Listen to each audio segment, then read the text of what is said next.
жаңа коллекция, тек бүгін, қалғаны 3-ақ сағат.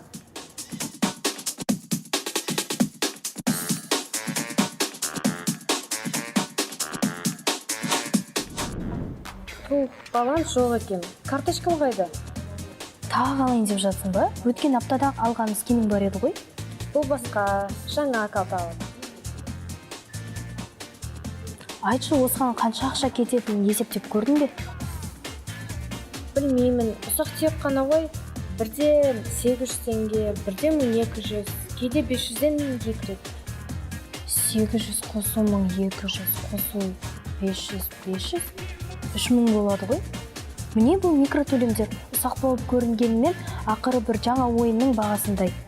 Немесе курс, смарт сағат, наушник алуға жетер еді. Оған дейін алмаппын. Маған ештеңе етпейді сияқты көрінді.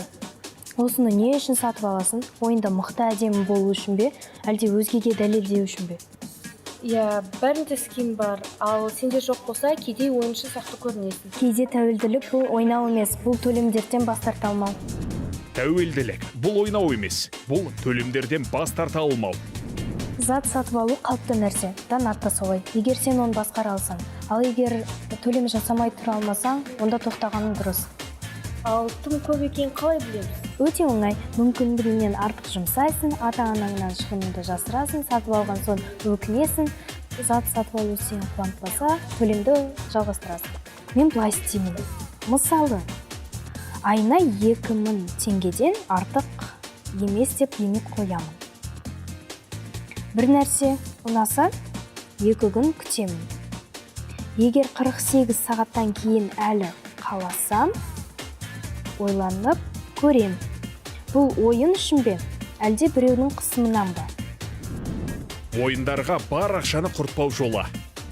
Айлық лимитті орнат, шешімді 48 сағатқа қалдыр. Саралап, ойланып, бірақ шешімді қабылда. Барлық сатып алу шығындарын жазып отыр. Айына бір рет талда, не қуаныш әкеліп, ал не тек вау эффектісі болды. Ал егер бәрін бірден алым келсейші? Есіңде болсын, сатып алған заттарының бәрі уақытша, ал ақша басқару өмір бойы. Рахмет құтым, бұлай ойламаппын. Осы ай ақша құртпай өткіземін. Көр, ақшаңды басқара алсаң, өзіңді де басқара аласың. Бұл өзің тәртіпті сақтау, дисциплина. Кейін жемісін жейсің.